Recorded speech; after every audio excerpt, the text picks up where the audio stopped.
तो ये कहानी है एक फिशरमैन जॉन की, जो अपनी छोटी सी बोट लिए फिशिंग करने के लिए निकल चुका है। लेकिन थोड़ी ही दूर जाने पर उसके साथ कुछ अजीब होता है। समुद्र में चारों तरफ फोग यानी धुंध फैल जाती है और दूर दूर तक उसे कुछ नजर नहीं आता। काफी टाइम वो इसी धुंध में सरवाइव करता है और फिर दूर उसे एक बोट दिखाई देती है। हैरानी की बात थी, उस बोट के अंदर कोई एक इंसान भी उसे नजर नहीं आ रहा था। वो अब उसे चेक करना चाहता है, इसीलिए वो अपनी बोट को एक रस्सी से अच्छी तरह इस बड़ी बोट के साथ बांधता है और अंदर चेक करने के लिए चला जाता है। वहाँ जाकर उसे शौक लगा ये देखकर कि इस बोट पे कोई इंसान नहीं। हालांकि वहाँ पे सब चीजें बिल्कुल नॉर्मल थी, यहाँ तक कि खाना भी वहाँ फ्रेश मौजूद था। इंसानों के होने के सारे असरात तो थे यहाँ पर, लेकिन इंसान नहीं थे। अब जॉन बोट स्टार्ट करने की कोशिश करता है, लेकिन उसे पता चलता है कि बोट का इंजन तो खराब है। उसे हैरानी हुई थी, इतनी बड़ी बोट, वो भी इतने बड़े समुद्र में अकेली। दूरबीन लिए वो आसपास इन्वेस्टिगेशन करने की कोशिश करता है कि शायद इस बोट के मालिक यही कहीं करीब ही हो और छोटी बोट के जरिए फिशिंग करने गई हो, लेकिन धुंध इतनी थी कि उसे कुछ नजर नहीं आया। अब जॉन वापस कंट्रोल रूम के अंदर जाता है और वहाँ से रेडियो मैसेजर ऑन करके हेडक्वार्टर में मैसेज देता है कि ये एक बोट यहाँ समुद्र में फंसी हुई है, अगर कोई मुझे सुन रहा है तो प्लीज मुझे जवाब दे। ये सब करने के बाद उसने फैसला कर लिया था कि वो तो अपनी ही बोट में जाएगा। और जैसे ही वो ऊपर आया तो ये देखकर हैरान हो गया कि उसकी बोट वहाँ से गायब हो चुकी थी। हालांकि उसने बोट को अच्छी तरीके से बांधा भी था। उसकी अपनी बोट के गायब होते ही एक और अजीब काम उसके साथ ये हुआ कि यहाँ से सारी धुंध भी हट गई, आसमान बिल्कुल साफ हो गया। दोपहर का वक्त था, वो अब इसी शिप में वापस आ गया। अब क्योंकि वो खुद इस बोट में फंस चुका था, इसलिए वो मैप के जरिए अपना रास्ता ढूंढने की कोशिश करता है और ये पता चलाने की कोशिश करता है कि अब वो है कहाँ और उसे अपने घर वापस जाने के लिए कौन सा रास्ता लेना होगा। मसला एक और भी था ना, इस बोट का इंजन भी खराब था। अगर उसे अपनी जान बचानी थी तो किसी तरह इस बोट को चलाना था। वो अब इंजन ठीक करने की कोशिशों में लग जाता है। इसी बोट से टूल बॉक्स ढूंढता है और थोड़ी ही देर की कोशिश के बाद वो इसके इंजन को ठीक करने में कामयाब हो भी गया। ये उसके लिए बहुत बड़ी अचीवमेंट थी। अब बोट काम कर रही थी, वो इस बोट को कहीं भी ले जा सकता था, लेकिन रास्ता तो समझ आए, इसलिए वो दोबारा कंट्रोल रूम से कांटेक्ट करता है, लेकिन कोई भी उसे जवाब नहीं देता।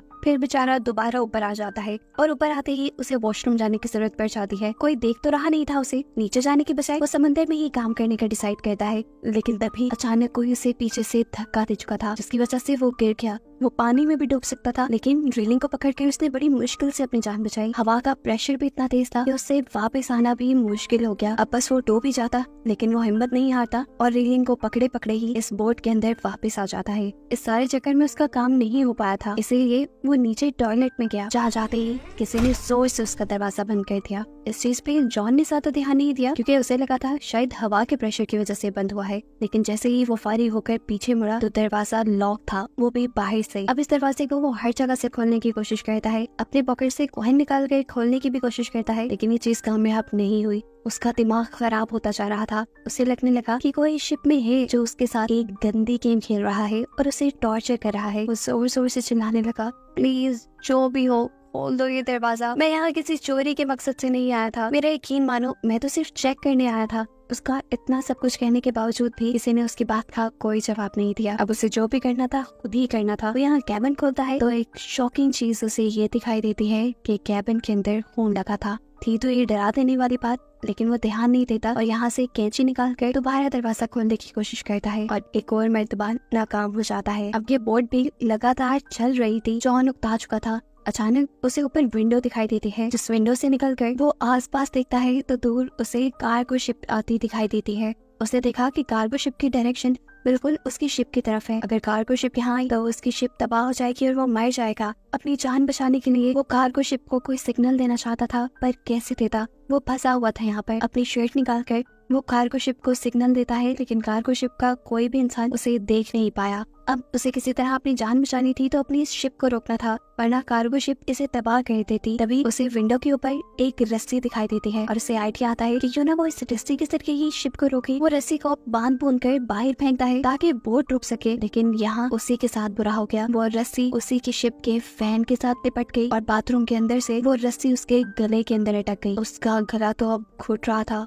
वो मर जाता, लेकिन वो बड़ी मुश्किल से किसी और टूल के जरिए इस रस्सी से अपनी गर्दन छुड़वाता है। गर्दन पूरी लाल हो गई थी, वो मरने ही वाला था लेकिन बच गया। खैर, रस्सी के फैन में लिपटने की वजह से ये शिप तो रुक गई थी, लेकिन ये फिर भी काफी नहीं था। कार्गो शिप फिर भी उसकी शिप से टकरा जाती है, जिसकी वजह से उसकी शिप को बहुत बुरा झटका लगता है और वो भी यहाँ गिर कर बेहोश हो जाता है। उसके सर पे अब चोट भी आ गई थी। जॉन को जब होश आया तो उसने देखा कि अब बाथरूम में पानी भर रहा था और हैरानी की बात थी, ये समुंदर का पानी नहीं था बल्कि साफ पानी था। यानी कोई तो था जो उसे डराने की, उसे मारने की कोशिश कर रहा था। वो एक और मर्तबा भीख मांगता है, जो भी हो प्लीज छोड़ दो मुझे, लेकिन कोई उसकी सुन ही नहीं रहा था। उसे भूख और प्यास भी लगी थी, उसकी ताकत भी कम हो गई थी। पानी पीने के लिए वो वॉशरूम का ही शॉवर यूज करता है तो देखता है कि पानी खत्म हो चुका था। नाचार वो जब फर्श से पानी उठाकर पीने लगता है तो उसे पता चला कि अब ये पानी नमकीन था, ये नहीं समुद्र का पानी था। और ऐसे वो जान गया कि उसकी बोट के अंदर कोई होल हो गया है, कोई सुराख हो गया है, जिससे समुद्र का पानी बोट के अंदर आ रहा है और अब जल्दी ये बोट डूब जाएगी। वो दोबारा कोशिश करता है इस दरवाजे को खोलने की, लेकिन ऐसा लग रहा था कि किसी ने दरवाजा बाहर से बंद किया हुआ है। रात भी हो चुकी थी और जब बोट के ऊपर का सीन दिखाया जाता है तो पता चलता है कि इस बोट को कोई चला रहा था जो इनविजिबल है, नजर नहीं आ रहा। जरूर वो कोई इवल क्रिएचर है। पानी भी भर भर के काफी ऊपर आ गया था और इसी सदमे में जॉन को नींद भी आ गई। रात हुई तो समुद्र में तूफान आ गया। तूफान की वजह से बोट का भी बहुत नुकसान हुआ और जॉन को भी बहुत चोट आई। सुबह जब उसकी आँख खुली तो पानी का लेवल इतना बढ़ चुका था कि सिर्फ उसका चेहरा ही बाहर था। अब तो उसने मान लिया था कि वो थोड़ी देर में मर जाएगा, लेकिन तभी उसे क्लिक की आवाज आई और जैसे ही उसने हैंडल घुमाया तो दरवाजा खुल चुका था। पानी के प्रेशर की वजह से दरवाजा टूटकर बाहर की तरफ गिर जाता है और ऐसे जॉन को यहाँ से रिहाई मिल जाती है। सबसे पहले वो बोट के ऊपर जाता है और ताज़ा हवा में सांस लेता है, क्योंकि नीचे ऑक्सीजन लेवल बहुत ज्यादा कम हो चुका था। अब वो जान गया था कि यहाँ पे जो कोई भी है वो उसे हर हाल में टॉर्चर करना चाह रहा है। इससे ज्यादा वो टॉर्चर बर्दाश्त नहीं कर सकता। साथ ही नीचे बोट में पानी भी भर रहा था। वो जानता था ये बोट कभी भी डूब जाएगी। फैसला तो उसने कर लिया था कि वो यहाँ रहेगा नहीं, इसीलिए उसके दिमाग में एक आइडिया आता है। वो इसी शिप से एयर बैग्स लेता है और नीचे जो अभी बाथरूम का दरवाजा टूटा था वो लेकर उन सारी चीजों को आपस में बांध कर अपने लिए एक छोटी सी राफ्ट बनाता है ताकि वो इसके जरिए यहाँ से भाग सके। लेकिन कुछ और चीजें भी तो जरूरी थी। वो इस राफ्ट को चलाता कैसे? सारी चीजों का इंतजाम वो इसी बड़ी बोट से करता है। यहाँ तक कि खाने पीने की चीजें भी वो यहीं से लेता है और फिर इस बोट से उतर जाता है। फाइनली अब वो अपनी राफ्ट में आ गया था। जब वो चलाते चलाते वो बहुत ही मेहनत से आहिस्ता आहिस्ता आगे जा रहा था और ये बड़ी बोट उसके सामने ही खड़ी थी। घंटों गुजर जाते हैं, वो भी ज्यादा सफर तय नहीं कर पाता और देखता है कि वो बोट भी वैसे की वैसी ही खड़ी है जिसके बारे में उसे लग रहा था कि वो 5 से 10 मिनट में डूब जाएगी। अगर वो अभी तक नहीं डूबी तो इसका मतलब है कि वो डूबेगी नहीं। यही सोचते हुए उसके दिमाग में आइडिया आता है कि क्यों ना जाकर इसी बोट के लीकेज सिस्टम को ठीक कर दूं, ऐसे मैं भी आराम से उसी बोट में सफर कर पाऊंगा। यही सोचते हुए वो इस बोट पे वापस आता है। सबसे पहले बोट की लीकेज ठीक करता है और फिर एक पंप बनाता है जिससे कि बहुत ही आसानी से बोट में मौजूद सारा समुद्र का पानी समुद्र में वापस आ चुका था। लीकेज खत्म करने और पानी निकालने के बाद इस बोट में जितनी भी प्रॉब्लम्स थी उसने वो सारी प्रॉब्लम्स ठीक कर दी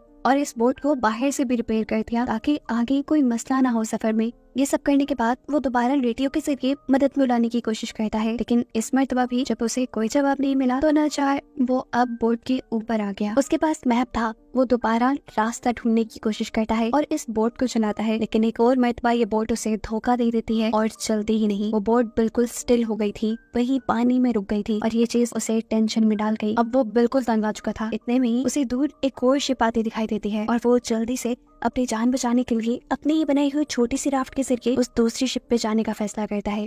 और जैसे ही वो अपनी राफ्ट लेकर उसके लिए निकलता है तो ये शिप खुद ब खुद चल जाती है और इतनी तेजी से उसका पीछा करने लगती है कि उसे लग रहा था कि ये शिप उसे कुचलकर मार ही देगी। वो अपनी स्पीड और बढ़ा देता है, लेकिन कोई फायदा नहीं था क्योंकि उस बड़ी शिप ने अपनी स्पीड और भी ज्यादा तेज कर ली थी। और इससे पहले कि अब ये शिप उसे टकरा जाती, वो अपनी राफ्ट के ऊपर से जंप कर देता है और तैरते हुए दूसरी बोट तक जाने का डिसाइड करता है। लेकिन इतने में वो दूसरी बोट जा चुकी थी और ये देखकर वो समझ गया कि इस बोट पे कुछ तो इवल है जो उसे अपने से दूर नहीं जाने दे रहा। उसने सोच लिया था कि चाहे वो पानी में मर जाएगा लेकिन उस बोट में नहीं जाएगा। शाम होने तक वो पानी में ही तैरता रहा, लेकिन अब पानी का टेम्परेचर बहुत ज्यादा गिर गया था। पानी बहुत ठंडा था और नीचे डॉल्फिन्स भी थी। अब सर्दी से बचने के लिए वो दोबारा बोट पे आ जाता है। तबीयत उसकी इतनी खराब हो गई थी कि उसने कुछ नहीं सोचा और जाकर ब्लैंकेट लेके रूम में सो गया। सुबह में जब उठा तो उसने दोबारा यहाँ से बाहर निकलने का फैसला किया, लेकिन अब उसके रूम का दरवाजा भी बंद हो गया था। वो बुरी तरह फ्रस्ट्रेट हो गया। उसके साथ ये हो क्या रहा था वो समझ ही नहीं पा रहा था। तभी उसे यहाँ पे एक छोटा सा कैबिन नजर आता है, जिसे खोलने पे उसने देखा कि ऊपर से एक रास्ता है, एक रोशनदान है जो खुल के वो यहाँ से बाहर जा सकता है। वो अब उस कैबिन के अंदर चला गया जो जगह बहुत छोटी थी। असल में वो एक स्टोरेज एरिया था। इस स्टोरेज एरिया के जरिए वो जितने भी बार यहाँ से ऊपर चढ़ने की कोशिश करता था नीचे गिर जाता था। ऐसे उसको कई चोटें आ गई थी, लेकिन उसने हार नहीं मानी और दोबारा ऊपर चढ़कर उस रोशनदान को खोलने की कोशिश की, लेकिन वो भी बिल्कुल नहीं खुल पाया उससे। ऐसा लग रहा था जैसे वो सील हो गया हो। इस जगह का अब ऑक्सीजन लेवल भी बहुत कम हो गया था। कैबिन का दरवाजा भी नहीं खुल रहा था जिससे वो रूम में वापस चला जाए। एक और मर्तबा उसने ये बात मान ली थी कि वो मर जाएगा। ऑक्सीजन की कमी से इससे पहले कि वो बेहोश हो जाता, दोबारा क्लिक की आवाज आती है और कैबिन खुल जाता है। कैबिन के खुलते ही वो फौरन बोट से बाहर आया, जहाँ आने पर उसने देखा कि बोट एक छोटे से आइलैंड पे आ रही थी और ये देखकर उसे हौसला हुआ, उसकी सांस में सांस आई कि चलो अब इस इवल बोट से तो जान छूटेगी। अब बोट जैसे ही आइलैंड के किनारे पे पहुंचती है, जॉन भी फौरन इस बोट से उतर जाता है। उसे लग रहा था कि इसी आइलैंड पे कोई इंसान है जो उस बोट को कंट्रोल कर रहा था और जॉन को टॉर्चर कर रहा था। करीब पड़ा, उसने एक रॉड उठा लिया उस आदमी को मजा चखाने के लिए, लेकिन जैसे जैसे उसने इस आइलैंड को एक्सप्लोर किया तो वो शॉक रह गया कि इस आइलैंड पे तो इंसान का नामो निशान नहीं था। एक और मर्तबा परेशान होकर वो इस आइलैंड से जब बाहर निकला तो एक नए मंजर ने उसे परेशान कर दिया। वो बोट जो उसे यहाँ लेकर आई थी, अब उसी के सामने वो दोबारा चल रही थी, जैसे वो अपना एक दूसरा शिकारी ढूंढने जा रही हो। और ये देखते हुए जॉन को 100% यकीन हो गया कि उस बोट का और इस आइलैंड का कंट्रोल 100% इवन एनर्जीज के हाथ में है। उसे यहाँ से निकलना था, उसकी एक जिंदगी थी। कुछ छानबीन करते हुए वो इस आइलैंड की सबसे ऊंची जगह पे चला जाता है तो उसे करीब एक दूसरा आइलैंड भी दिखाई देता है, जिसपे क्या हो रहा था उसे नजर नहीं आया। अब घूमते घुमाते वो आइलैंड की पिछली तरफ आ गया, जहाँ आने पर वो शॉक रह गया क्योंकि ये वही जगह थी जहाँ से जॉन ने मूवी के स्टार्ट में अपना सफर शुरू किया था। और यहाँ पर उसकी बोट भी पहले की तरह ही बंधी हुई थी और इस जगह पर अब पहले की तरह इंसान भी थे। ऐसा लग रहा था कि जैसे कुछ हुआ ही ना हो। जॉन ने सब देखा, उसका वो बुरा सपना हो, लेकिन वो सब जॉन के साथ हकीकत में हुआ था। उसकी बोट यहाँ तक कौन लेकर आया था और इस आइलैंड की हकीकत क्या थी? जॉन के साथ जो कुछ हुआ था उसके पीछे किस चीज का हाथ था, ये मूवी में नहीं बताया जाता और मूवी इन्हीं सवालों के साथ यहीं पर खत्म हो जाती है।